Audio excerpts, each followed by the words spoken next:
Oh, cool. Hello? Mhm. Hello? Okay, I can hear you.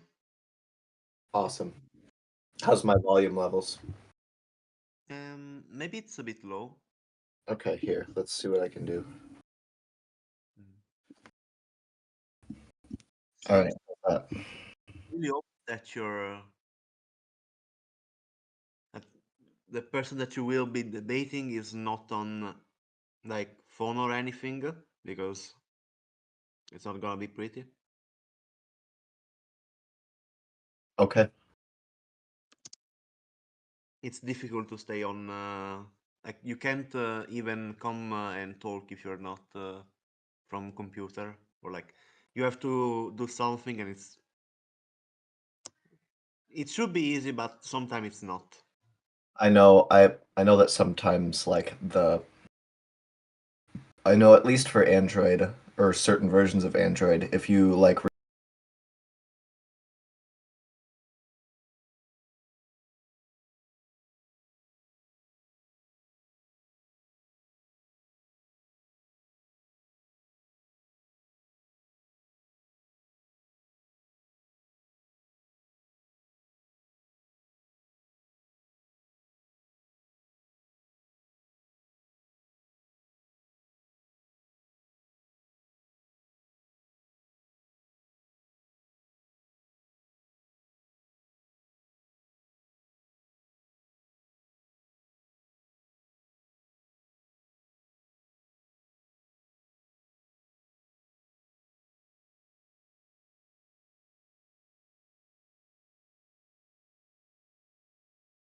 Pro-choice or yes, pro-life? I'm the pro-life one. So that means I'm taking the negative abortion is not morally permissible and he's taking the Mm, affirmative. okay. Second thing,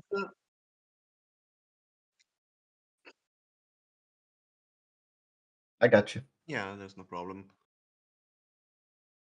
Um, maybe I could, if people want to come up and talk, I should write it in the chat that you're gonna stream. Okay. No problem. Mm. Second things is names. How would you like to be called? Tate works for me. Board Tate and or Kenneck, whatever you want. I don't okay, care. Kanak, it's fine. Because I was called Secret Top Flex in my recent debate when Top Flex like is from a gaming position, not just it's not my name. All I right. got you. Mm. I should have changed it before, but yeah. That's Okay, funny. so in 2 minutes I will open the stage. Is there any change in my audio quality right now compared to before? It seems pretty similar. Similar? Okay. Mm. The discussion will be in like, would you like to have open statement? How would you like to have the debate? I don't really care either way. I mean, we can have a short open statement if you want, but I don't think it has to be like a strict monologue because I in my open statement I also have a question because I don't want to misrepresent the other side. It would just be a waste of time. So Yeah, I'm okay Yeah, with like a brief summary of our positions, and yeah, if that leads to questions, that's perfectly fine by me. all right. we can do 5 minute each, five Yeah, minute opening statement each, and That's then plenty of time. 1 hour of open discussion. Cool. If you talk over each other too much, I'm gonna start doing 2 minutes, so 2 minutes each if it's needed. And remember, like the rules of the server, like no insult to the like you can't just straight up call people stupid. You can call some ideas that the person has stupid, but please refer from calling people stupid or retarded or something. all No right. problem. Mm, No problem. yeah. Then I'm gonna start. the stage. Cool. Okay. We should be on. Cool.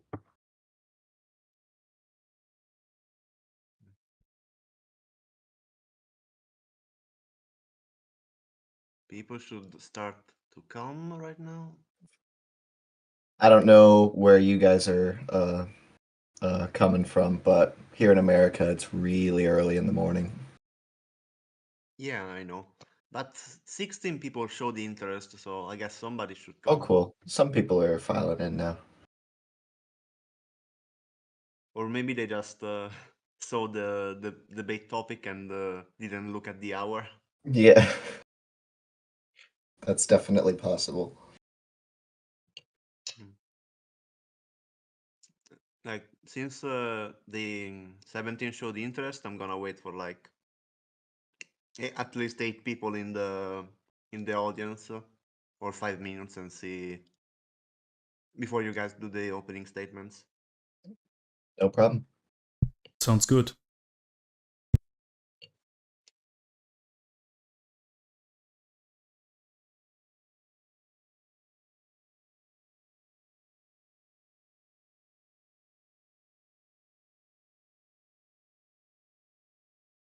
Bro's getting tea.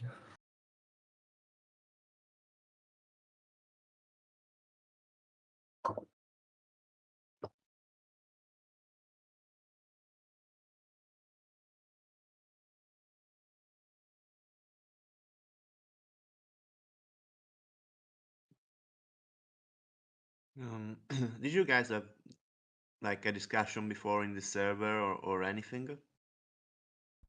No. Just something brief, but not we didn't really hash out our positions at all. That's okay. Just wanted to see if there was some prior history. I watched your debate on trans people last, I don't know, a few days ago, right? Yeah.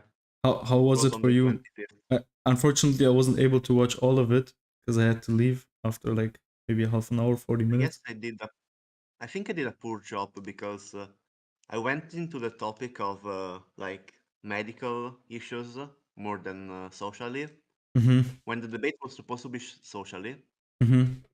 and I was against a guy who just didn't didn't want to share sources and thought that there was a discourse amongst like uh, like medical institutions when Mm-hmm. I proved that that there wasn't. Like the experts on the field are pretty much all in agreement. He just said that some people are corrupted. Like, how can I argue about that? Like, how can I prove I've that they're not corrupted? Yeah, I feel like maybe it should have been a more yeah, it shouldn't have been a discussion over the facts of the matter so much. Yeah, exactly. Yeah. And I was the one that brought it in medical terms, so Mm-hmm. I guess that's Yeah, not bad. I see. Yeah, it started a little bit late. Otherwise, I had planned like at least an hour, I think, for it. But since it started late, I had to leave. Yeah, no, that's no problem. I was for me it's not late. You're from the US, right? No, I'm actually from Europe, but right now I'm in Asia. So here it's like That's why. 8 p.m. Yeah, here it's 2 p.m. Yeah. For me it was Yeah, you're like from Italy, right? yeah, Italy. Yeah. You guessed for the accent. Yeah, yeah. I used Yeah, I to have a pretty Italian accent in my English.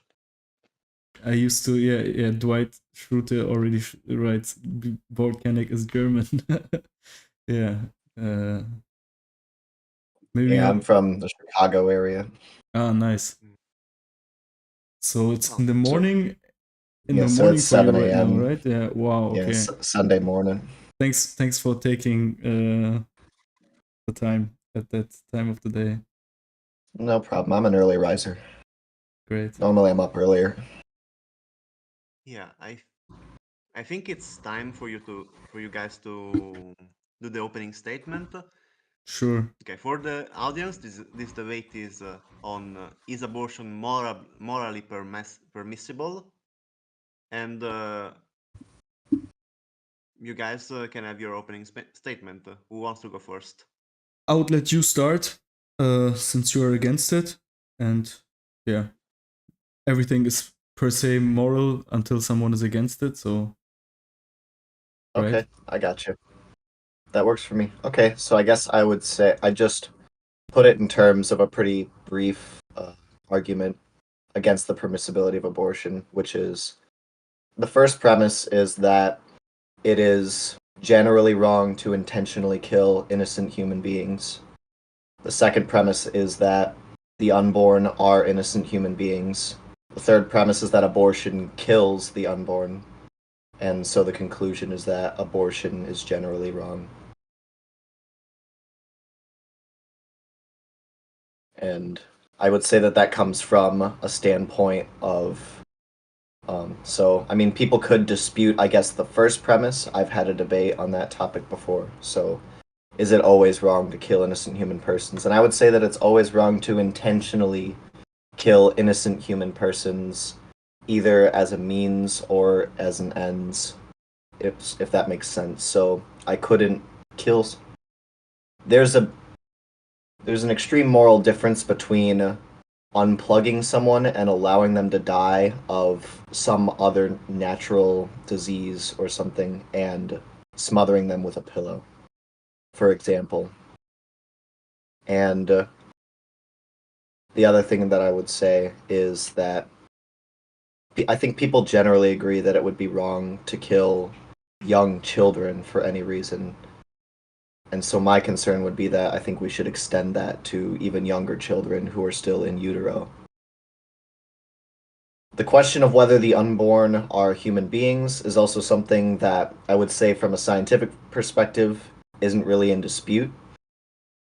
The majority of embryologists agree that the unborn, from the moment of fertilization, are members of the human species. It seems like more of the dispute comes from the question of whether the unborn are persons, which is to say that they are people who are deserving of strong moral consideration.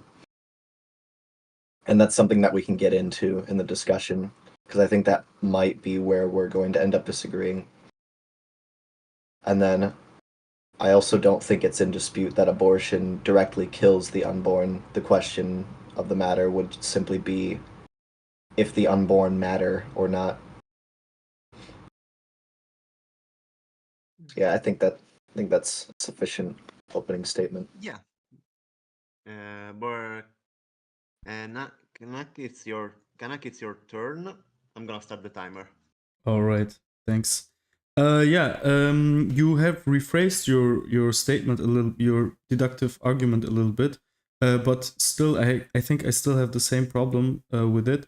You have formulated something of the type of all humans are mortal. Socrates is a human, therefore Socrates is mortal. In order for that to work, the first premise has to be that it is always immoral to intentionally kill an innocent human being. Most abortions intentionally kill an innocent human being, therefore most abortions are wrong. Is that like Okay. that's the only way Yeah, it would work? Yeah, I think that is. I think that's the way that I originally phrased it, and I think that actually would be Yeah, the you best left, way to phrase it. yeah, you just left out the always, so I just wanted to add it such that it is like logically correct, and I didn't want to do it without asking you first. Sure. Yeah, I Yeah. think I think the way that I rephrased it just The way you phrased it, you added generally, yeah. which takes away Yeah, the I added generally. yeah, which takes away like basically the deductive, like you can't deduct anymore the moment you say generally. When you say it is generally immoral to intentionally kill an innocent human being, and then you say most abortions, then you cannot go from that to the third statement if you because the abortion could be the edge case, right? Could be the case where it's not valid. Okay, yeah, maybe if I had said it's prima facie wrong to kill an innocent human being, then abortion is prima facie wrong. But yeah, I'm willing to defend the statement that it is always wrong to intentionally kill an innocent human being and run the deductive argument from there. And then you say most abortions intentionally kill an innocent human being, right? Yes. And then there with that, I also have a little problem because that would imply that there are abortions that do not intentionally kill an innocent human being, right? So that would mean either. I think that, yeah. If you say most, that would mean that, right? So that would mean that some abortions kill guilty human beings, right? I don't think that you defend that, right? You don't defend that. No, I think what I would say is that depending on how certain people that I've talked to in the past define abortion, sometimes they will say things like a salpingectomy to treat an ectopic pregnancy is a kind of abortion, or something like C-section. Can I just walk you through I have to walk you through that because it's like when you say there are abortions that do not intentionally kill an innocent human being, that would mean one thing out of three, okay? So there is only three options. So it's either some abortions kill guilty human beings, then that would be true, or some abortions do not kill human beings. That's actually my position, like the personhood argument. The third one would be some abortions do not intentionally kill an innocent human being. That would mean accidentally or something like that. So the purpose is not, like the intention is not to kill an innocent human being, it's just an accident. So it must be one of these three. It can't be a fourth. Yeah, there is no fourth option. But I think what you actually mean, I don't think that you mean that actually, if I may suggest to you something. What you mean is that in some cases of abortions, the primary objective is not getting rid of the baby, but saving a mother's life, right? Is that what you mean by when you say most? Yeah, I would say that there are some.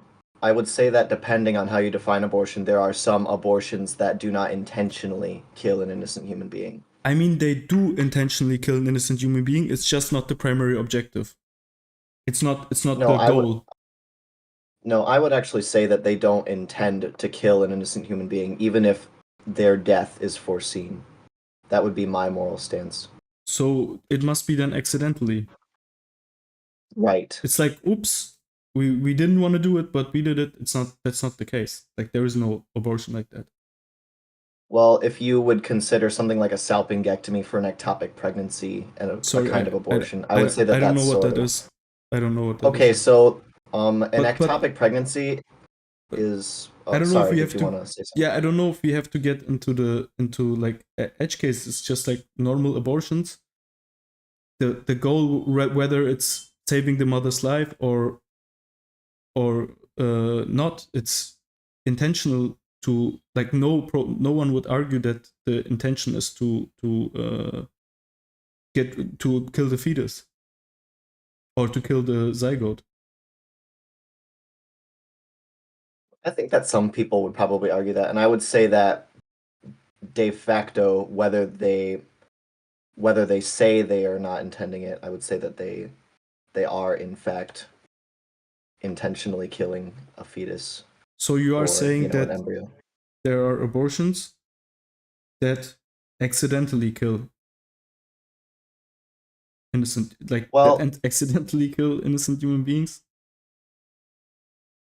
Well, so for instance, if you would consider, like I said, if you would consider, and we don't have to, if you don't want to get into the edge cases, then I mean, I suppose I can just say yes. And give me an edge case. Give me an example of an abortion where the intention is not to kill the fetus or zygote or whatever. Okay, sure. So one example could be if a mother has uterine cancer, and as part of her treatment for that, she receives chemotherapy. The doctor foresees that the fetus will probably die, but that is not his intention. And if the fetus could be saved, he will save it. Yeah, that we would not call that an abortion. Like we would Okay, either just some people would. So I guess that's the only reason that I put this whole stipulation in the syllogism, is because I okay. don't actually know your position. I Mhm. didn't know what direction this was going to go. Can you define abortion then for me? Yeah, give me a second here real quick. I think I have it somewhere in That here would be in my good, I think, notes. because you seem to have like a special definition, which is okay, which is totally fine. Hey, give me just one second.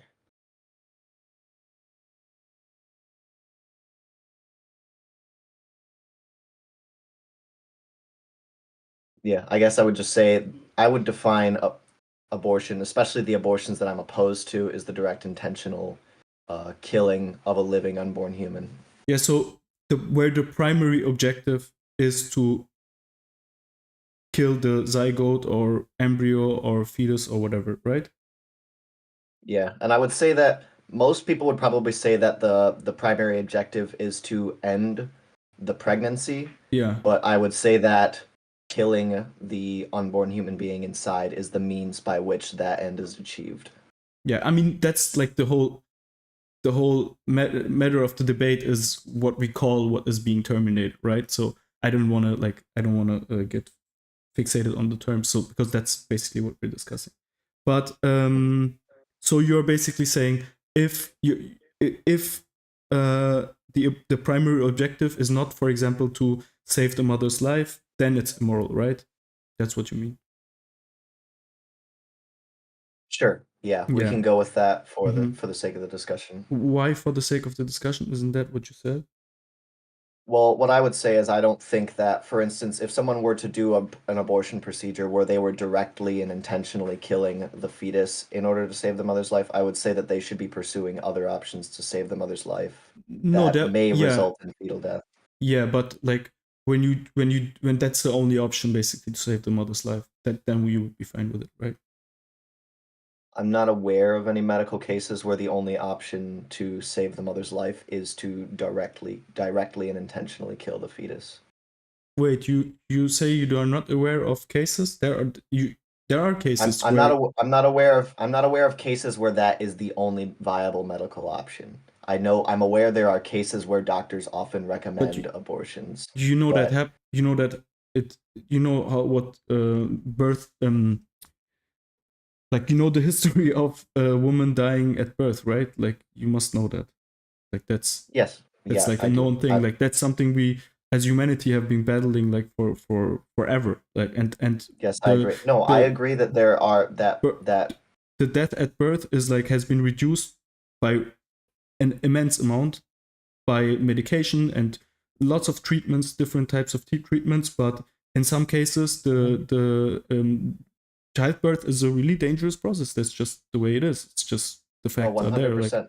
and I didn't want to give the impression that that's not what I believe. So so I definitely agree that, childbirth can be extremely dangerous, and there are yeah. definitely plenty of cases where the mother's life is at risk Mhm. So in that because of her pregnancy. so just that we don't have to talk about this case anymore. In that case, you would be fine with it, right? Let's just say yes. You keep saying let's just say yes over, but you are basically agreeing with me, and when I'm asking you to agree with me, then you're saying let's just say. That's kind of, I don't know, that feels dishonest.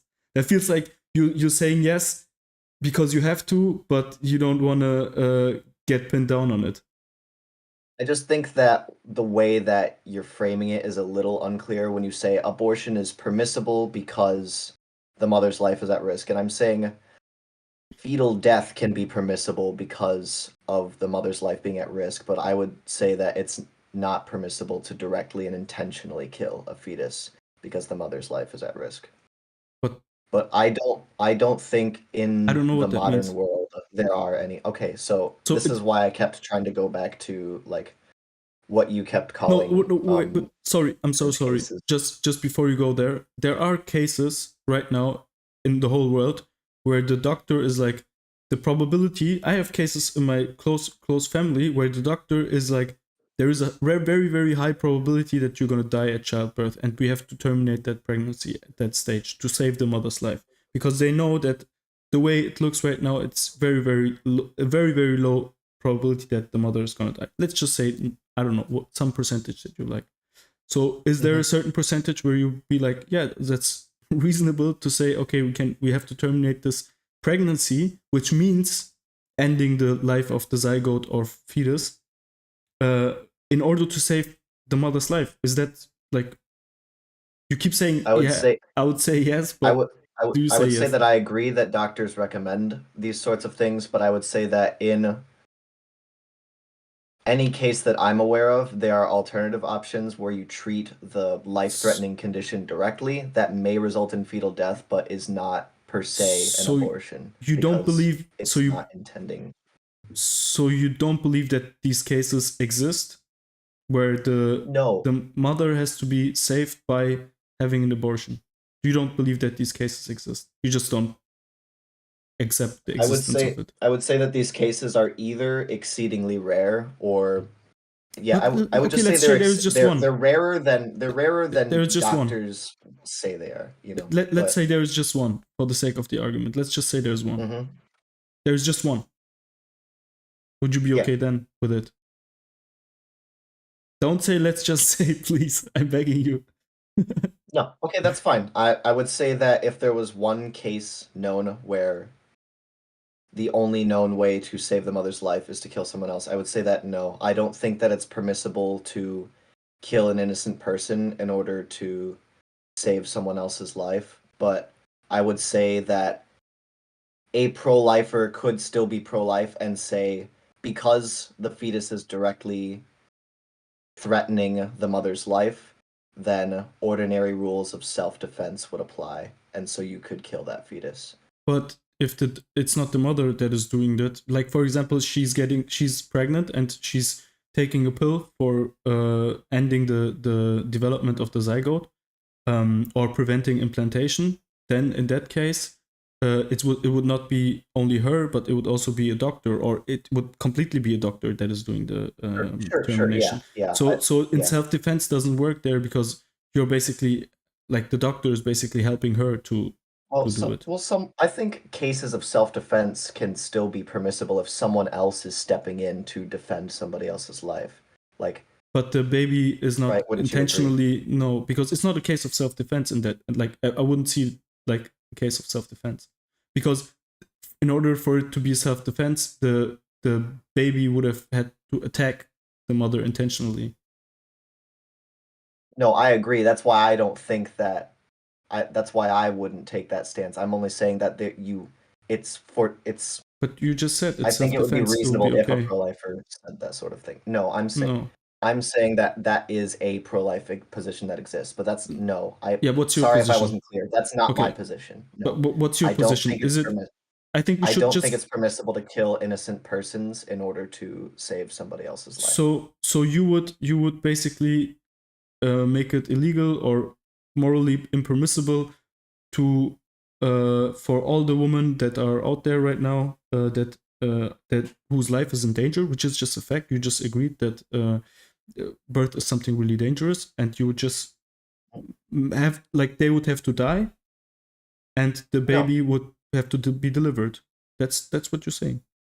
They Right. would have No, to well, die. so here's the problem is that I don't think it's actually the case that abortion is the only medically viable option for women who are in these life-threatening positions. I think that there Yeah, are but other all the avenues that we don't Mhm. pursue because they are less convenient. Yeah, but that's just, I mean, I'm sorry, I don't want to be disrespectful, but this is like very, very far away from reality. Like, that's just like you have just conceded that a childbirth is something that is very risky. It's just no pro-lifer would, by the way, debate this. And like all of like I'm not 99, debating it. yeah, but you're basically saying it is possible to mitigate that risk, which essentially means that we already have the solutions to you're basically saying that the risk is not there anymore because we have solutions to Well, no, I'm not eliminate that saying the risk. risk isn't there.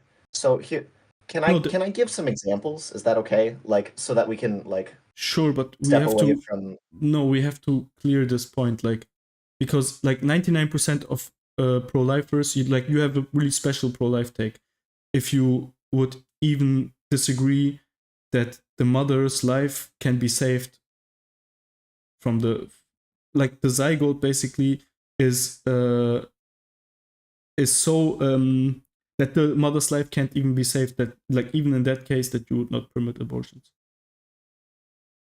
No, I wouldn't permit a direct and intentional abortion, but I would say that, What, and I've been trying to reiterate. Hold on. what is a direct Please. and yeah?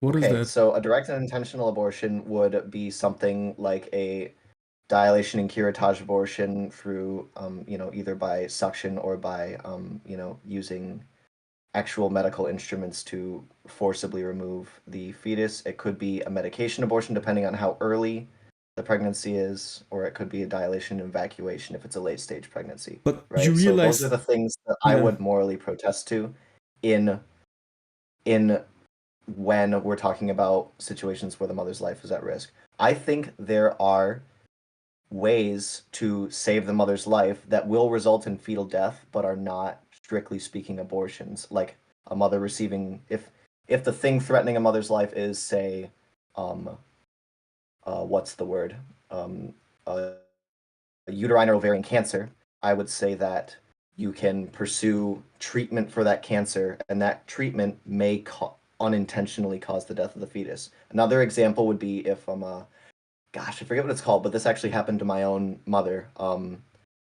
I think essentially it was something like her uterine wall was too thin and it was going to rupture if her pregnancy went too Do far you, along. And so what they yeah. did was remove the uterus, and they managed to save my baby sister's life, but it may have been the case that she would have unintentionally died in that process. And I would say that that would also have been, Yeah. that's perfectly, I would say that options like these are perfectly morally permissible. And Yeah, a lot of them do result in fetal death, but I wouldn't call them abortions.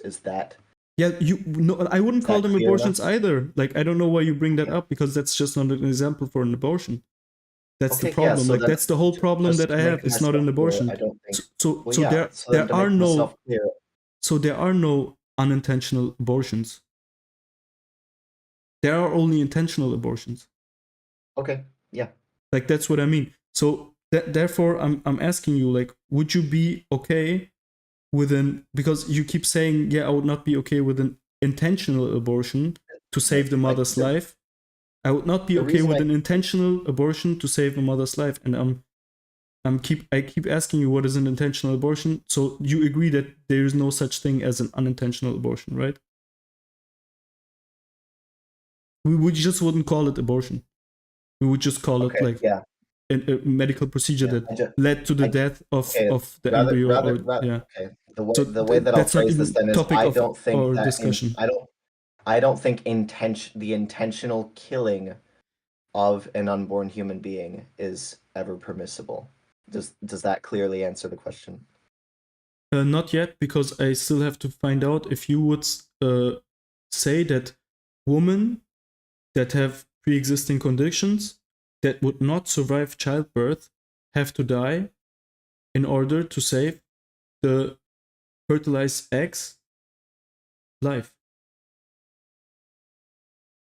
Do they have to die?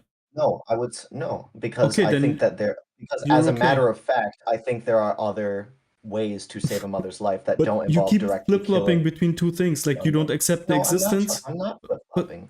but do you accept the existence that these cases exist? Like, where there are no options to save both the mother and the child. Like, do you accept that there are cases where only one of them can survive, or you just say this is not reality?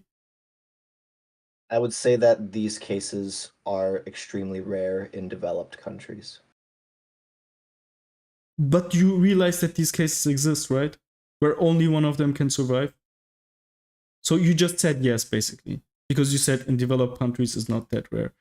So even if I would grant you that, which I don't, but even if I would grant you that, Yeah, like, would you I think that say to at this this point our underdeveloped? dispute is about a matter of fact Yeah, but about would you? whether Yeah, but it's always in that possible. case, does the mother have to die in these cases? I would say Bro, you that, yeah. can't. I would Bro, you say can't. that we can't directly, just like we can't. Listen. Here's my position. If they are both persons, then it wouldn't be permissible to kill the mother to save the baby's life. So why would it be permissible the other way around? because So for the answer me, is no. for me, I can explain it to you, but that would get into the matter. But in your position, you have to say, yeah, every woman that now gets pregnant, you have to tell her basically you have to die if you are not able to handle this pregnancy, which is not even like that low of a chance. Like it doesn't even matter. I have to say, I have to jump in. I hate this Yeah. framing because Why? you are because what you're doing here is you keep re-widening the bullet that I have to bite when I'm saying no, specifically only in cases where it's literally medically impossible to save the mother's life any other way. And I'm Yeah, pointing out that that's almost never the case. There but are that's other not ways true. to save the mother's life that don't involve an abortion. That's Okay, so that's yeah, just we're not gonna true. dispute about that. But yeah, but I don't but think that that's true. but yeah, yeah, like medical. You need to Probably actually I have a point out a question. case where this isn't true, and we I can have a go through question. them. Like, if you really dispute the fact that there are cases, like it's not like it doesn't even matter if it's a few cases. For morality, it doesn't matter. Like, it doesn't matter at all how many cases these are. But if you dispute the scientific fact that this is a reality, then I would say then wait 1 second, because then we can just look it up if you want, or we can just, I don't know, I don't think you should start using medical examples in the future because you don't really believe in the scientific. Like you think they're lying. Like you think they're basically just doing it out of convenience. Yeah, but you just said they're just basically saying, "Oh, fuck it. I'm okay with telling a woman to end her pregnancy, even though there are other options, and no one except you knows about this," which is also interesting. Well, no, that's actually not true at all. Yeah, but it seems like it since like it's happening so much. Like, do you know what the field of bioethics is? Yeah. Yeah, so it's a constant discussion in bioethics about different permissible options for women who are, experiencing life-threatening pregnancies, especially among pro-life bioethicists and stuff like that. And a lot of so the reason that I hate this framing is because you keep telling me, listen, because of your position, you have to look at every woman whose pregnancy is life-threatening and tell them that they have to die. And I'm telling you, no, that is not the case. Why not? Because you just said there are medically viable alternatives to abortion which can save a woman's life. We are specifically talking about the ones where this is not the case. Okay, yeah, but then that's not every woman who has a life-threatening pregnancy. Yeah, but it is. That's why I don't like the way that you're trying to frame this. But you have a problem with definitions. It is not life-threatening if there is a cure for it, right? Like back in the days, like 200 years ago, maybe pneumonia was life-threatening, but now we wouldn't consider it life-threatening because there is medicine against that, right? So your definition of life-threatening is not correct. Because if there is a solution for that, then it's not life-threatening. I would have thought that a life-threatening condition is just any condition that, if left untreated, will would you say that lead to death? No. It's just not true. Like, that's not how we talk about disease. Okay, like that's okay. That's fine. Otherwise, yeah. Oh. Then I have to just repeat what I said before, because then you just have to say to every woman who has a life-threatening condition that where the probability is really high that she's going to die, that she has to die because it's morally impermissible for her to get an abortion. I don't know if you realize, but that's like no one, like literally, I don't know. I don't know any pro-lifer who is going in this direction, because it is so absurd. Well, so no one would want that. Here's my question. If they are both actually persons, it wouldn't be permissible to directly kill the mother to save the baby's life, correct? If they're both persons, then it wouldn't be correct to do that. Yeah, I agree. Okay, then it wouldn't be correct to do it the other way around. Yeah, but I agree. I agree that, but that's not your position. That's my that's. I don't agree with both being persons. Okay, yeah, so that's the But that matter. doesn't. That's the matter that's in dispute. But that doesn't save you from having to. But that doesn't Okay, save that's you from fine. having That's a to. bullet I have to bite. Okay, then you. But yeah, And okay. so, Mhm. why would you say, "Hey, just so you know, this is a crazy position that you're taking"? No, I It would say is. it's a consistent position. Other pro-lifers, like if they don't take that position, I don't think they're being consistent. Yeah, but I think it's better to not be consistent than to ask every woman that is about to die that she has to die. Like, I just think it's better.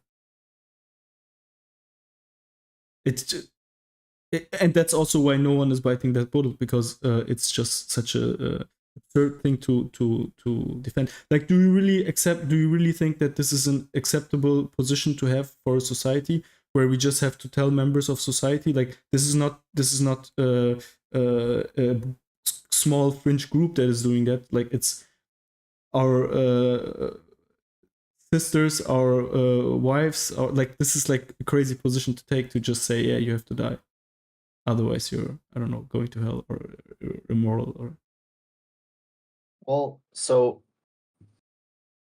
all right. Do you think that? All right, so no, the matter of the question is whether they are actually persons or not. Then, because you would agree that, let's say that the only way to save the baby's life is to kill the mother. Like, do we? So then we now have to walk up to someone and say, "I'm sorry, your baby has to die." Like, it's the same position, no, just in reverse. the mother can still not get it. Like, the What do you mother mean? like, the mother can decide to sacrifice her life for the baby, but that doesn't make it immoral if she doesn't do it.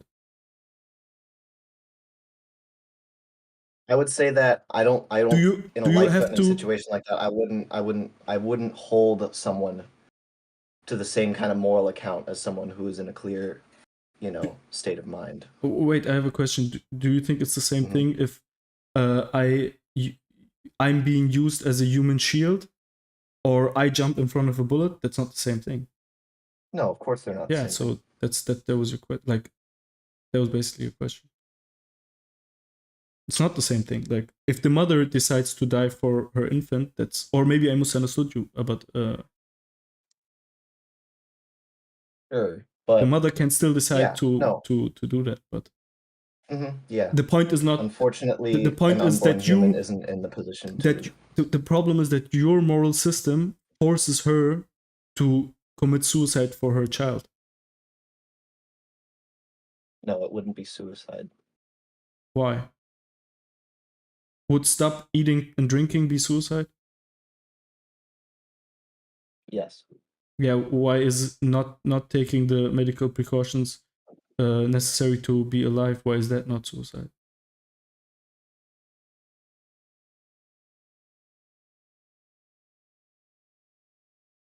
Well, I think it's just because I don't think that it would be a morally valid medical procedure.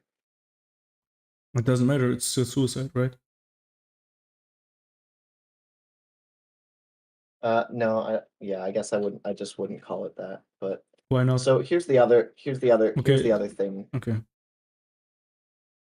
I would be in favor of it being legally permissible, right? So that's Mm-hmm. the other thing, is because like this is something that's highly disputed, and because there are a lot of cases where it isn't necessarily clear whether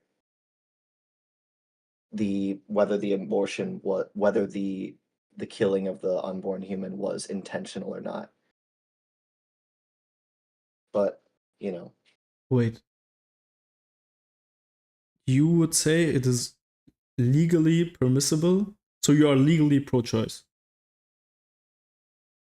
right? I would say that pro-life laws that have carve-outs for abortions that save the life of the mother, I would say that I'm okay with those.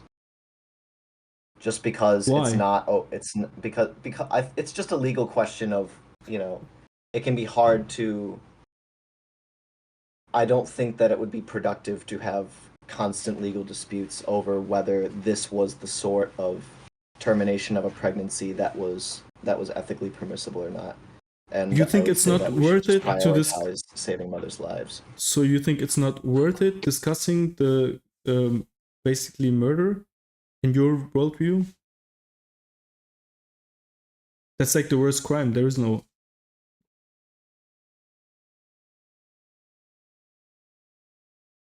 No, okay, so I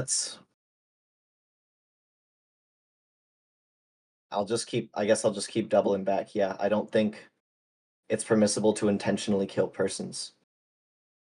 Not innocent persons, anyways. I don't think it's permissible to intentionally kill innocent persons. I Your think there problem can is be not with cases where it's innocent. very unclear. No one is arguing that the baby is guilty. No, okay. Well, just because it can be all right. I don't have to if you don't want me to stipulate innocent, that's fine. Because I No, think I have no problem with it. Like, innocence is not your problem. The problem is that you have two options basically. Like, either you go into crazy mode and you say, yeah, you have to die. You have to commit suicide basically in order for not be immoral. Which is in and of itself like you can argue that you wanting to exist can never be immoral. Do you think that there are ethical situations where the only moral option is to either sacrifice your life or to commit something very evil? Do you think that there are ethical situations like that exist? For instance, if someone kidnapped you and said, you have to shoot this 3-year-old or I'm going to kill you and bomb a building. Kill you and bomb a building. Okay, what's the point of your question? What do you want to get at? The point of the question is just sometimes there are unfortunate situations where the only moral options are to either commit something very evil or to allow yourself to die.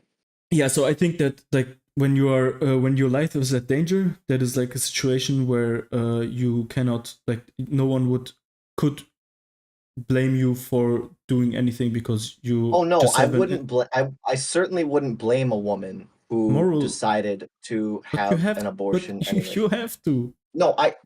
So there's a difference. We have to separate you have to blame the doctor, the wrongness maybe. of an action and whether someone is morally culpable for committing a wrong action. Those are two separate moral questions, right? Wait, let's untangle this because you're going a little bit nowhere. But look, and you say I don't think it's nowhere. Yeah, but I'm gonna stay with your example. You're basically saying, is it immoral to defend yourself even if in order to save your life, you have to commit atrocities, right? That was your question. So is it morally I would say permissible? That's objectively immoral, No. but I you're don't asking know me a that question. You don't let means me. that we have to hold someone to a moral account for that action, especially if it was an extremely let's psychologically distressing situation. I don't think that we have to make the difference between take someone morally accountable and morally permissible. Like, we don't have to make that distinction. We can just stick with, is it morally permissible? And I say, and I think you would agree with me, that it is always morally permissible to in order to save your life. Like, you cannot have a ethical rule that would have where you have to die. Like that. Well, okay, so here's another consideration. This is a pro-life view. I'm not convinced of the pro-life view, but I think that this is. Let's not jump from point to point, but you can also concede that point. Like, no, you can. It's related. It's related. Okay. So, I think that, for instance, you could argue that something is self-defense even if someone isn't intentionally attacking you. For instance, if somebody is like a schizophrenic and they lose their meds, and because of that they start freaking the fuck out and they grab a gun and they start shooting it all throughout the house. I think it would be permissible to kill them in self-defense even though they have not intentionally attacked you. Someone could argue, and I'm not entirely convinced of this position, but because I think that it's a viable position, I think that we could also make it legally permissible. Someone could argue that, yeah, sure, the fetus isn't intentionally harming the mother's life, but if it really is the only option to save the mother's life, how is it different from killing a schizophrenic with a gun? the I fetus can give isn't you better. intentionally causing Yeah, harm. yeah, but you could And also. so I think that you could make I think that could be a valid exception. Yeah, I agree, but let me just tell to you that the example you're giving is not completely correct. A better example would be you're falling, and by falling you would kill someone. Like, because you could always argue that there is an active action by the schizophrenic, and so that's you defending against that active action. And in that Okay, but moment of I would say delusion, that but it's not wait. an In that intentional action. in that moment of delusion, that person intentionally does something, and you're self-defending against that. But the case that we're discussing is not really that. The case is you have one person, you have another person. That person is, for example, unintentionally falling on that one person and would kill that person, and it's not the defense of the person that would be the victim of the killing. It's actually a third person, which is in that case the doctor, who would shoot that person out of the way. Basically, that would be a correct analogy. I think you could shoot someone out of the way. A more real life example would be like a plane hurtling towards a building, and you shoot down the plane. Yeah, maybe. Yeah. For example, yeah.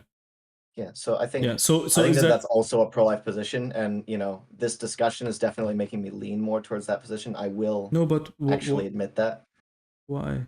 Like, So, wait, it makes you lean more into pro-life because you have to. It makes me lean more into the position that it might be morally permissible to intentionally kill a fetus if it is literally the only option where a mother's life can be saved. Okay. So you would say it's morally permissible if the mother's life is being saved. I would say that this discussion is definitely making me lean more towards that position. Okay, you don't want to say it, but it's okay. That's nice of you to say that. I appreciate it. Well, I have to think about it more. Is that okay? That's definitely okay, but that the you have already pointed out the dilemma in which you find yourself now. The problem is that if you agree with that, then your first statement becomes a problem, because you've already stated that it is always immoral to kill an innocent human being. But now you say it's okay to kill a human being if I'm saving someone. So it's not always. So you can think about, like, I mean, you don't even have to go. You don't even have to go that far. So you don't. This discussion we're having now, it was something that I thought might happen, which was why I rephrased it to say generally. Yeah, right? But generally, if you use generally, then you can't use a deductive argument, because then abortion could be... The deductive argument would be, the conclusion would be abortion is generally impermissible, right? No, it would just not follow. You could speak of fringe cases, but... It would not follow. If you say it is generally immoral to intentionally kill a human being, then this means that there is cases in which it is okay to kill innocent human beings.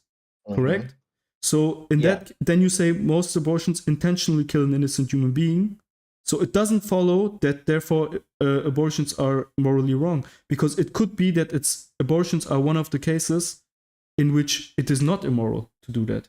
So your whole deductive argument collapses if you put generally in there.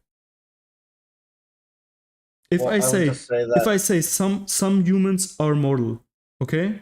Some humans are mortal. Socrates is a human. Does it follow that Socrates is mortal? No, it doesn't. What if I put the first premise like this? It is wrong to intentionally kill an innocent human person except to save someone's life. Most abortions kill innocent human persons without needing to save someone's life. Therefore, most abortions are wrong. That's what I'm trying. That's what I was trying to. Since the beginning of our discussion, that's what I'm trying to bring you to rephrase it, because that's the only way you can have a deductive argument. I was trying to help you, basically. All right. But I appreciate that. Which doesn't mean that I'm not gonna attack it, anyways. But that's fine. Yeah. No, I appreciated this discussion because it's definitely making me think about some of the ramifications of my view and other considerations, like you said, like whether it actually is permissible to kill an innocent person if it means saving somebody's life, right? So that's something that I have to continue to look at. So I appreciate this discussion, but Now let's talk about most cases of abortion. Mm-hmm. Yeah, but now you have the problem that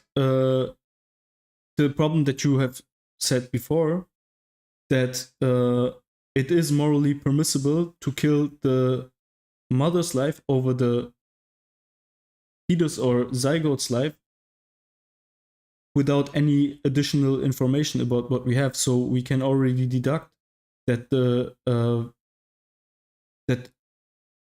mother as a person is not the same as the zygote as a person. It's not the same thing. If it would be the same thing, you couldn't answer that question so generally. Okay, so then... So from that, it follows that the zygote, at least in some capacity, is not in the same way a person as the mother is. Well, so I think that part of the difference will just be like the position that the unborn human is in. Like if we are reaching a point where the mother's life directly affects the mother's life, the mother's existence is directly threatening the life of the unborn child, we might just want to evacuate the unborn child and see if we can save them that way, because that would be a morally preferable. I think that failing to save someone is morally preferable to intentionally killing someone, but I can see why you could have a situation where... Wait, you're just playing word games, because you either kill the mother, you either, like, it's not even too comparable. Basically, you have a certain amount of chance that the mother is going to die, which is like, I don't know, 1%, 2%, 0.01%, and you have a 100% chance that the zygote's going to die. But you're still okay with saying, yeah, let's kill the zygote and let's let the mother live. I think that shows that the mother is a full-fledged person and the zygote is not. So basically, I don't actually think that follows, but you know, I definitely I have a see question. the force of that If you would let me back up a little bit. Life is precious, okay? Life generally is precious. I think we both agree on that. But and killing innocent life, or killing life in general, is not good. Like, it's always, we have intuitively a feeling for it being bad, right?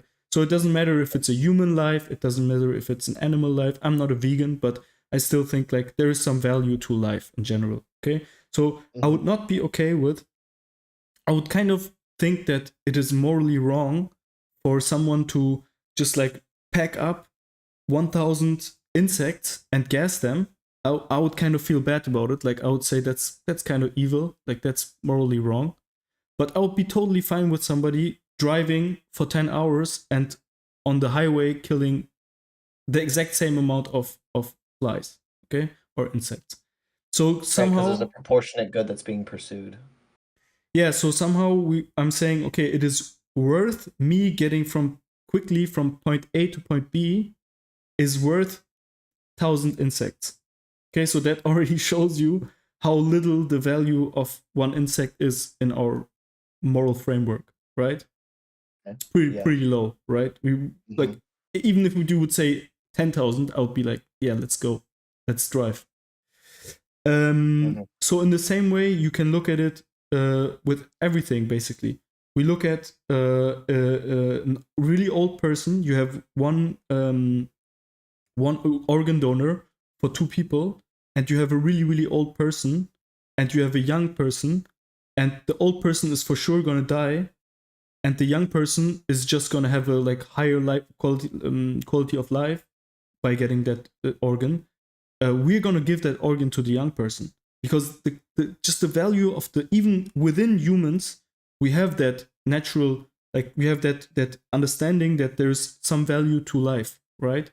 Right. So we say, so here that actually illustrates what I was going to try and get at, which is we could say we may have just one.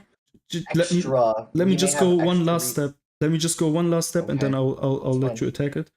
But I think it is very obvious that if we look at zygotes, which is like the fertilized egg, that the value of that life, if it's pro-lifer or pro-choicer, doesn't matter, is not even remotely close to that of a born baby, for example. And we can tell by, for example, you having to admit basically that you would save the mother's life, which is the correct choice, by the way. I'm completely behind that. But the reason for that is that it is really obvious to us that a zygote, a fertilized egg, is not a person. That it would be a horrible thing to force a mother to die or to not give her the medical care she needs in order to save one cell. You know? Okay. It would be like insane. And so this already shows you what about the personhood. I'd like to jump in here at this point. Sure. Okay, so I think what you illustrated earlier. So we can give a couple of examples. So let's say you're in a burning building. There's a 70-year-old and there's a 3-year-old. Are you gonna save the 70-year-old or the 3-year-old? I think most people would save the 7-year-old. The 70-year-old. Sorry, the what did you say? 3-year-old? 3-year-old, yeah, not 7-year-old. A 3-year-old and a 70-year-old. Yeah, I think most people would save the 3-year-old if they can only save one. And I think that's right. But there are a lot of factors that go into a decision like that. But one of the factors that's not going into a decision like that is the 70-year-old isn't a person at all worthy of any moral consideration. No, that's not what I'm saying. So, well, no. So what I'm trying to point out is that I think that the pro-life position would be that there are a lot of extrinsic reasons why we might choose to save the mother's life over the unborn child. But that doesn't mean the unborn child is not a person who ordinarily would receive, legal protection. Mm-hmm. And again, we are talking about fringe cases here, which is fine because it's important to hash these out too. Huh? What fringe cases? I would say that it is a fringe case where a mother's life is being threatened by the pregnancy and there is no alternative option other than to directly kill the fetus. Oh, but it shows it's not because it's very doesn't matter how many times it happens. Just the fact that you had to agree to that, and you did agree to that. That already shows. Like, I can give you another example if you want. Would you rather save 100 zygotes or one baby? Like, it's pretty easy. Like, do you know that the burning building example? Yeah, the burning building example. It's like there are a lot of extrinsic factors that would cause me to save the newborn over the fetuses in a petri dish or something. Yeah, you don't see the relation to the personhood, right? Yeah, but I don't think it follows from that the people I didn't save aren't persons. No. You have to give some other consideration that shows they aren't persons. It shows something else. It just shows the value of life it has in our moral framework. And one of the factors, like for example, with the old person, okay? So we are saying the reason why we would save a child rather than a really, really old person is that we would say, okay, this old person is not going to have that big of life expectancy as the old person, child or the old person. Yeah, you know what I mean, right? So life expectancy. So it has nothing to do with personhood. I agree 100%. But it's just one example where we have where we know what the life is worth. Generally, all things equal, right? Other than this one aspect. Okay, so wait, are you saying there's no difference? Wait, 1 second. I have to finish, bro. Sorry, I just have to finish this. That's fine. But with the example of the zygote and the baby, there the difference is there it's even the opposite. The baby has a smaller life, like mathematically has a smaller life expectancy than the zygote, right? So it can't be like that. It's not that factor. It could be another factor. In my opinion, it is other factors. Yeah, in my opinion, it's personhood. But you are right; it doesn't follow directly from that. What I just wanted to show is that the value, like that's the reason why I say that abortion is permissible, is because the value of life the mother not wanting to go through a painful process and a dangerous process such as birth is worth aborting a zygote, because the zygote's life, we just talked like 100 zygotes versus one baby, is so little to all of us, not only to pro-lifers, not only to pro-choicers, also to pro-lifers, is so little that traumatizing a woman going through that childbirth or even putting her at danger and in pain is not worth doing that, and therefore the abortion is valid. Personhood is another topic. I can also go into that. I also believe that personhood doesn't happen at conception, but we can also talk about that, or you can just first go into.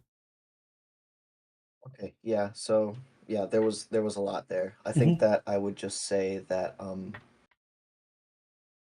yeah, I think that you're right that from a pro-life perspective, I would say that there are just other factors between why I might choose to save, a newborn over, 10 zygotes in a petri dish, and that don't necessarily track onto personhood or like so diminish the value of life that they're not worth saving under any conditions. So, and then sure, the next yeah, thing you I'll don't have say to. is Yeah. the next thing I'll say is, Still valid like argument. I said, you're putting me on the fence between the two positions of like whether it's permissible to kill someone innocent in order to save another's life. But okay, so taking the position that it's permissible to kill someone, like to kill an innocent person to save someone else's life.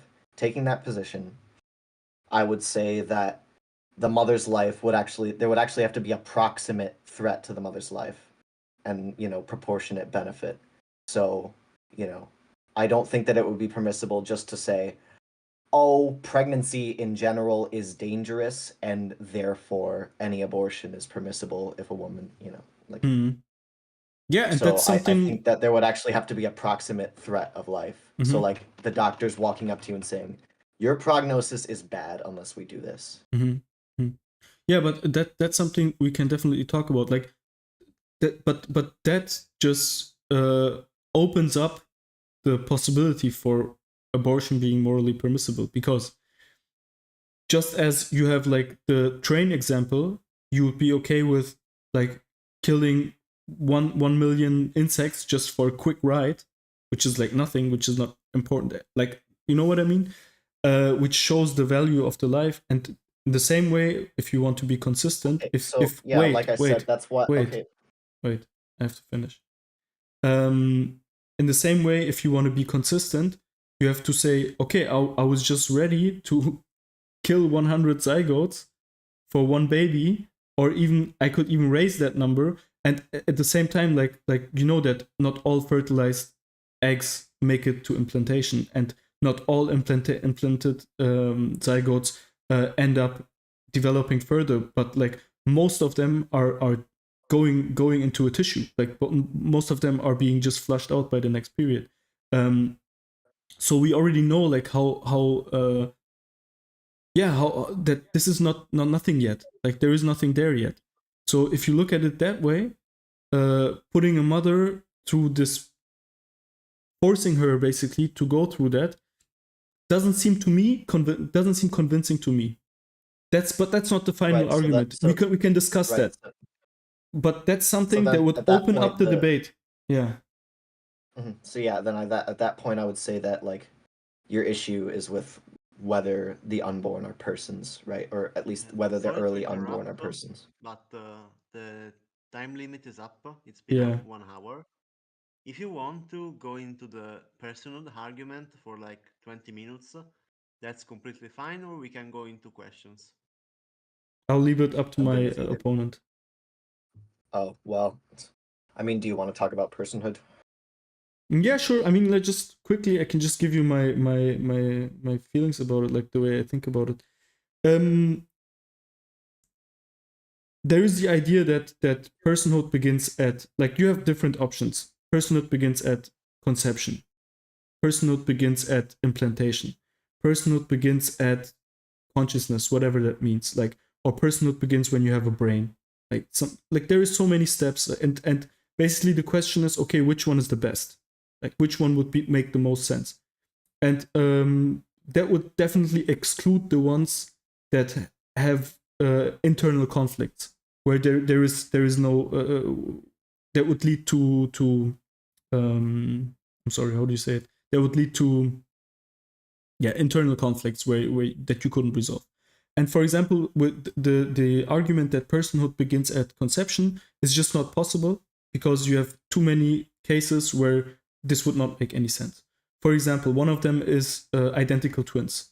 Like personhood is defined by, or also a human being is defined by an individual.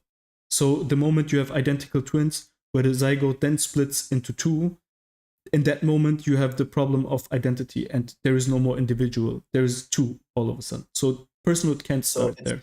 That's the first I would problem. say that it's, well, I don't think that... Wait. The second that's problem... fine. I'll let you finish. I'm sorry. Yeah.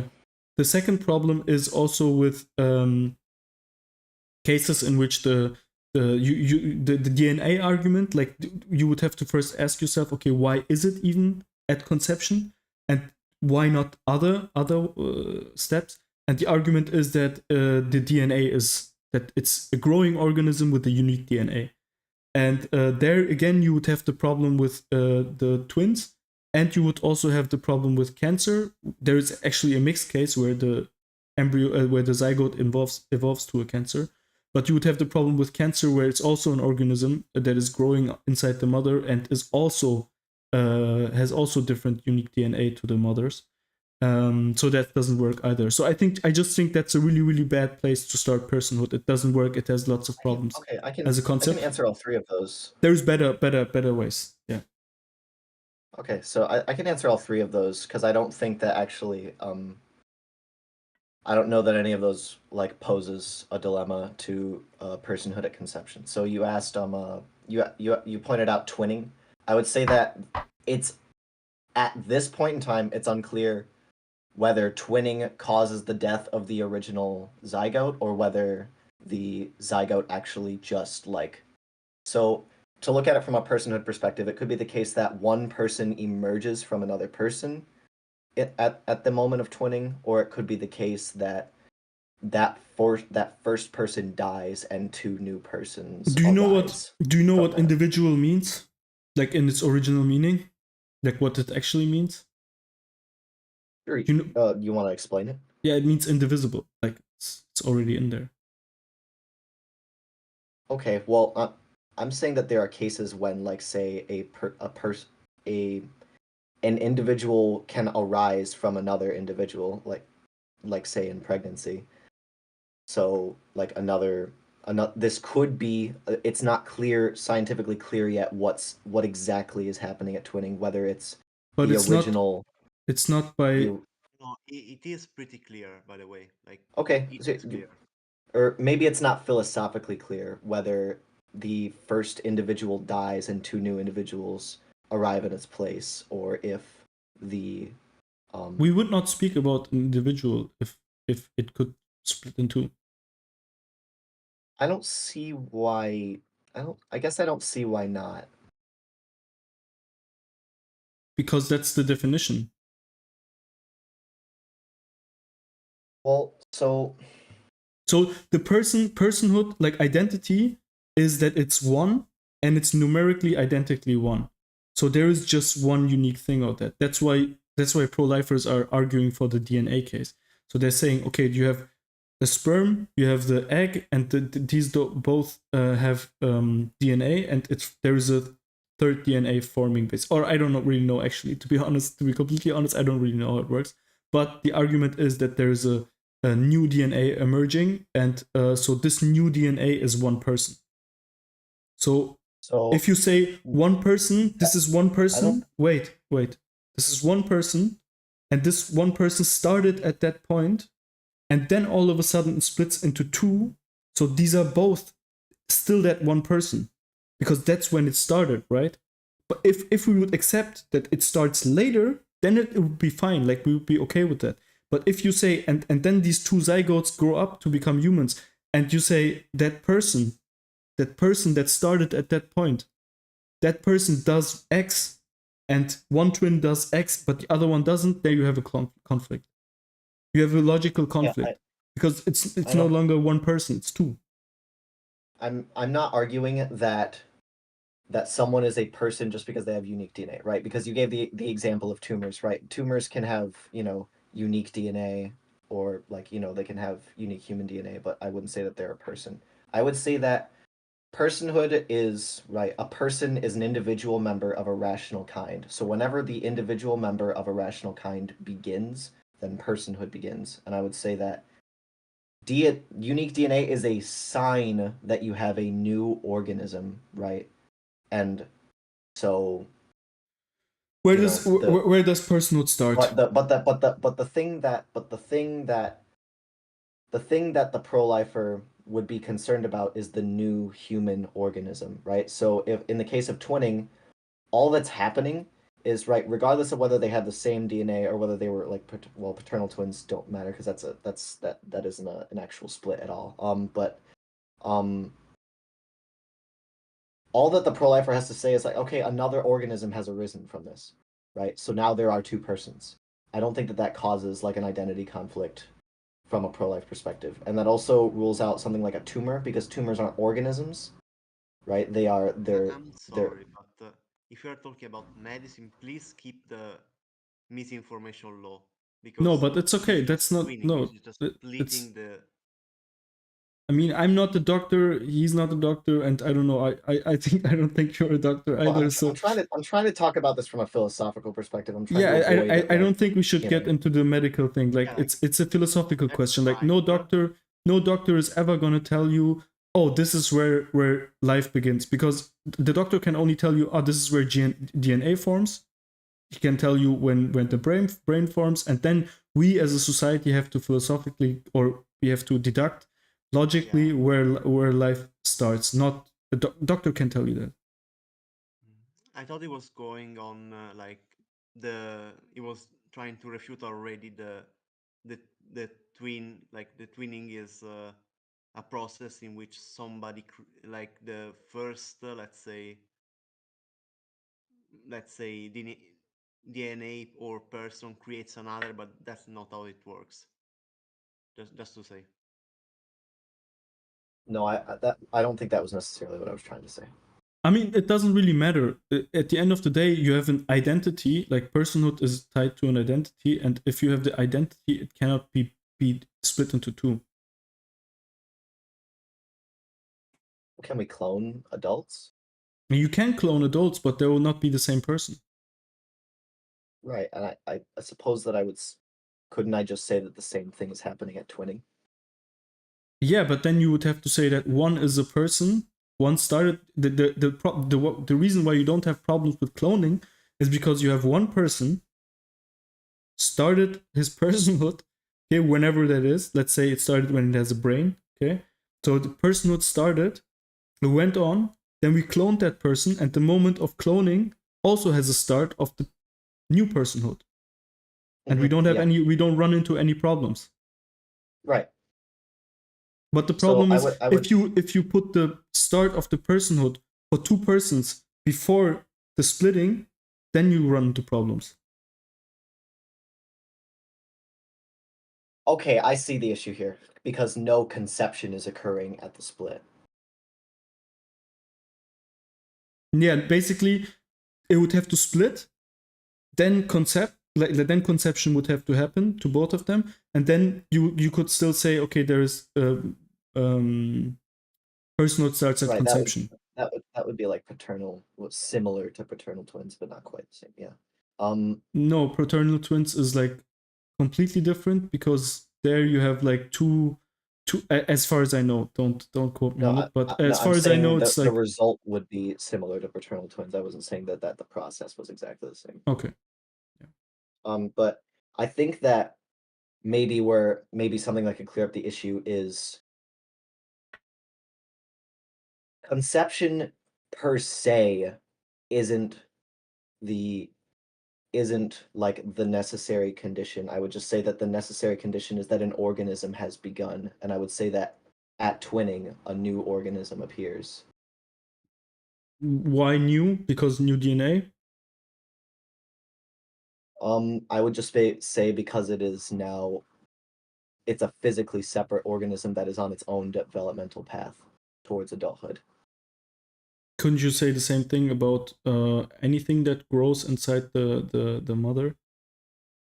Well, no, organisms, I would say that an organism is so I guess from a philosophical perspective, the way that I would say is a living member of a species that is developing towards mature adulthood. What does it Tumors mean? are tumors are unorganized clusters of cells that cannot grow into a member of any that cannot grow into. They're not on a developmental path towards adulthood. They're not on a developmental path towards anything. It's just uncontrolled cell growth. It's biological life, but it's not an organism. Wait, you said too many things. Can you state this again? Like you said, why is the fertilized egg? Why is that a new organism inside the mother? Like, sorry. Why is it the person? Like, I let you allow you to sidetrack me. Okay, yeah. Why is it the person? Yeah, why does personhood start there?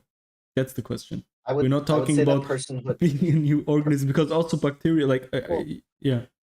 No, so all I was trying to point out is that we were having some issues with, drawing the line at conception, and I was only pointing out that conception is just the marker by which most human organisms come into existence. And conception is the marker where most human come into existence. Most human organisms come into existence. And then not most, like all of them. Yeah. No, because some human organisms come into existence at twinning. Okay, so you're saying personhood. Okay. Personhood is tied to the existence of an individual human organism. And personhood ends when the organism ends. Personhood begins when the organism begins. That would be my stance. So, but you just I'm only trying to point out that I don't think twinning is a counterexample. You have just switched organism for personhood. It's like the same. Like you still have to then explain why the organism begins there. Why doesn't it begin, for example? Why doesn't it, like, the organism begins there because there is new DNA, right? That's your argument. I think my argument would be that an organism begins there because we have a biological life that is on a developmental path towards adulthood, and it is physically separate. Okay, I agree that the organism begins there. Why does personhood begin there? Oh, okay. Sorry. I think you said you still have to argue for why the organism begins there, and I was like, wait. I mean, I think I could even argue that, because you could say that also the sperm already being in the like you have the uterus, right? So you have the sorry, I'm not really familiar with the whole terminology, but the moment that the sperm enters the woman, isn't there the problem? Like, couldn't you say that that's the beginning? Or why does it have to be the moment where the sperm touches the egg? Because after that, it's also in the inside, there's stuff happening. And sometimes I think it takes up to 48 hours until the formation of the new DNA. So it's always like the point, like the starting of the organism is not, why is it there? Why not the entrance of the sperm? Right. The reason I would say that is because the sperm, without fertilization, is never going to be on a developmental path towards adulthood. But the same goes for implantation. It's the body part rather than. But same goes for implantation. Without implantation, that's the best argument actually for, like, many scientists actually also argue for implantation as the beginning of the new organism, because without the implantation of the fertilized egg into the uterus, it's impossible to the fertilized egg would just get flushed out. Right. It would. I think. So that argument wouldn't work, because you could foresee that there are other ways that you could continue the developmental path of the just as you zygote. No, just as you need the fertilized egg for the sperm, you also need the uterus for the fertilized egg. No, because we're reaching a point where we're reaching a point where technology could allow us to develop zygotes into embryos and then into Yeah, fetuses. yeah, My, but then my only point is that it's not in principle like a necessary condition okay. for the So developmental path to continue. you can ask for a hypothetical. You can say, but what if we had that? Like you can ask me that, but for the way it is, you have to admit that that's the way it is, right? Like I think I'm you just can still ask me for a hypothetical, but for the way it is, you have to admit that's the truth, right? I'm saying that the unique DNA is definitely something that is a important marker for why something is a body part rather than simply, or why something is a new organism rather than a mere body part. Yeah, then Right? cancer, Yeah, but twins. so It's the not difference sufficient between for those two personhood. is that a cancer is not sufficient for personhood because it's never going to be on a developmental path towards adulthood. I don't think that anyone would ever say that a cancer is an organism. It's just uncontrolled cell growth. It's a biological life, but not an organism. I would say it's an organism, but not a person, Yeah, I don't. Well, because I think that it has just as separate a matter of DNA. fact, it's not correct. It has different DNA, right? And it's growing. So I think it Well, qualifies I for. think that like different DNA is a sign that something is an organism, but But I'm not even maybe a arguing. condition. I'm not even arguing that the cell that is starting the human development, that the cell is an organism. Like I'm not arguing that. I'm just arguing that for conception being the marker for personhood is a really bad place for it because we run into logical inconsistencies. Right. I guess I've just been trying to dispute that. Yeah, but it's not really working because you haven't solved my inconsistent my that you were trying, you were on the path doing that, but then you kind of went into a different direction, I think. Yeah, it can be really easy to end up, Yeah, pretty deep in the weeds in side I conversations and see. trying to clear things up, yeah. Mhm. But what I guess what dilemma would you like to see more adequately answered? And I will have to go eventually because, I've got church, but I'm good. Like I think we can go into the discussion, right? Yes, it's like the timer would have ended in 2 minutes, so yeah, we can go into questions. Okay, are you reading the questions because or Yeah, I will be reading the okay. questions. Um, I'll give like 2 minutes to if you want to write other questions. Then I'm gonna start reading them. okay.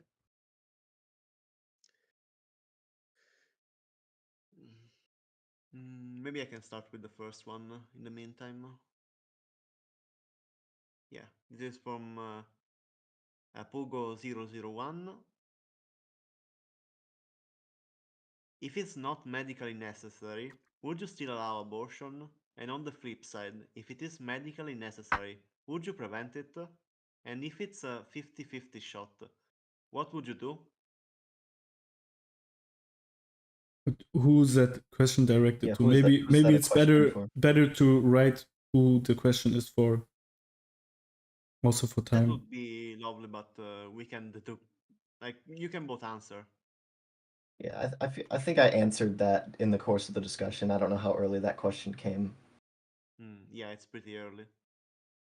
Okay, gotcha. Yeah, I think I answered that in the course of the discussion. I would just say that like if any other medically viable option is pursuable, we should pursue that. And, now because of this discussion, I'm definitely more open to taking the position that if the mother's life is being threatened by the by the pregnancy, that it could possibly be permissible to abort the fetus. That if that is actually really truly the only option, but I would say that every other possible option should always be pursued before that. Okay, next question is from Fuckbot. It's young baby Tate. Do you think that it is immoral to get an abortion even if you were raped? Yeah, I would say that how a person comes into existence does not determine whether they have a right to life or not. So the answer is essentially no, I don't think so. Just like we wouldn't kill anybody else, like for the we wouldn't kill anyone else as a result of that tragic situation. So why would we kill the unborn person if they really are a person? Yeah.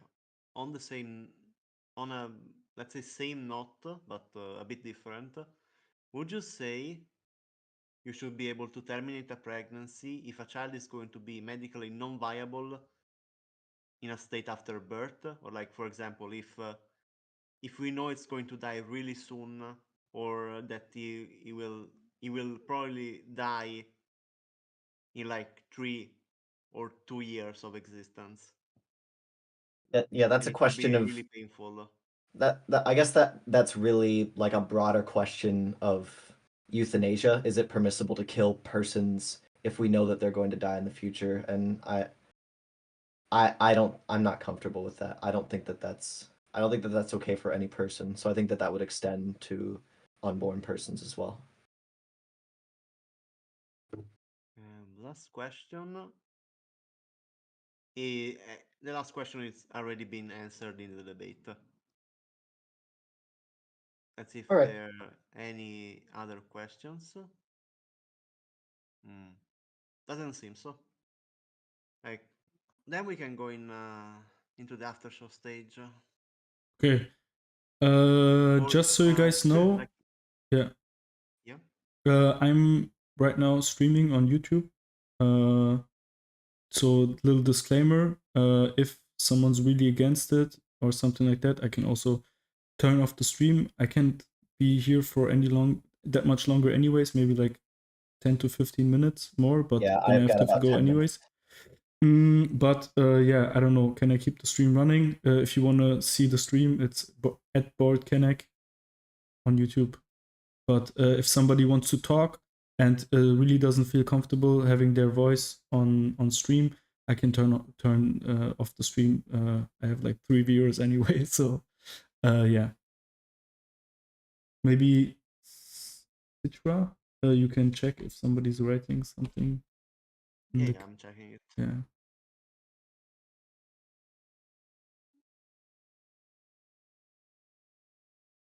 Of course, if anybody wants to come here and like, if you have a question, if you wanna like talk about this, I can let you come in.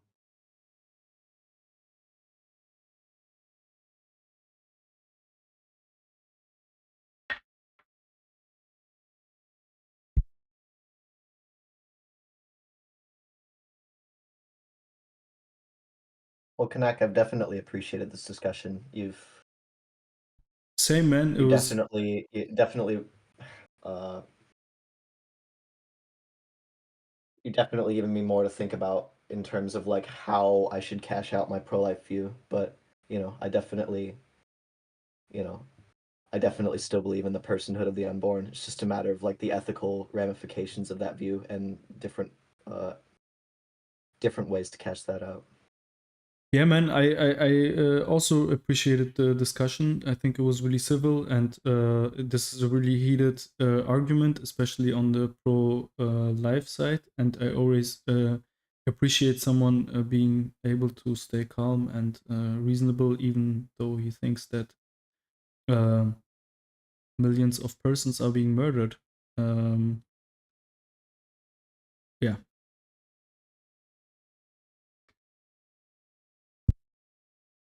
Yeah, in the face of egregious injustice, I can't answer like for like. I'd rather generate light instead of heat. I think it's just more productive. Yeah, and that was definitely not ironic or anything. Like, it was a genuine take. I appreciate it.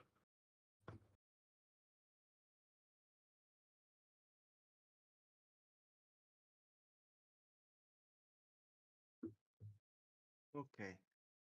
Since there seem to be like no question and nobody wants to come here, I think we could just end the stage. I don't think there is any problem with that. So thank you everybody who listened to the discussion, and see you next time. All right. Thank you. Awesome. Appreciate it, Bye-bye. guys. Thank you.